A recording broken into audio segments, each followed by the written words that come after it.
I decided to bake muffins. Not just any muffins, but rich, chocolatey ones.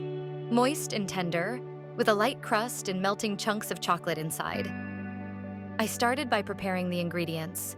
In a large bowl, I gently combined 260 grams of all-purpose flour, 40 grams of potato starch, and 40 grams of cocoa powder.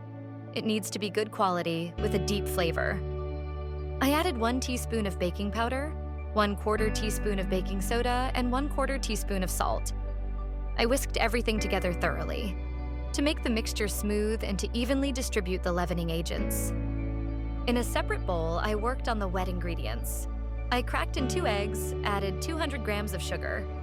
You can use regular white sugar, but brown sugar gives a caramel note. I whisked it until smooth.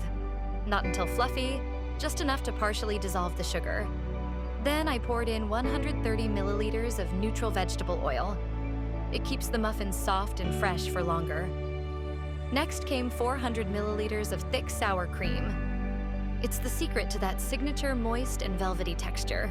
I combined the dry and wet mixtures. This step needs to be done gently. I added the dry mix to the wettened parts, stirring with a spatula. The key is not to overmix, or the muffins might turn out dense. At the very end, I folded in 60 grams of dark chocolate, roughly chopped into chunks. Not shavings or crumbs. Chunks, so they melt inside and turn into pockets of molten chocolate.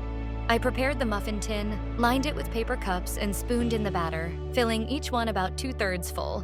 The oven was already preheated to 180 degrees Celsius, and I placed the muffins inside to bake.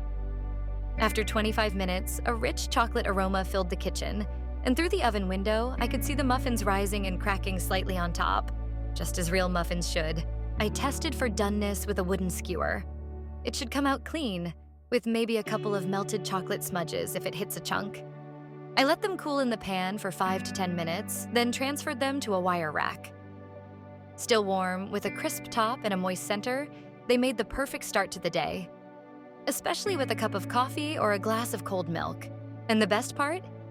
It's all so simple, yet the result feels like something from a cozy cafe.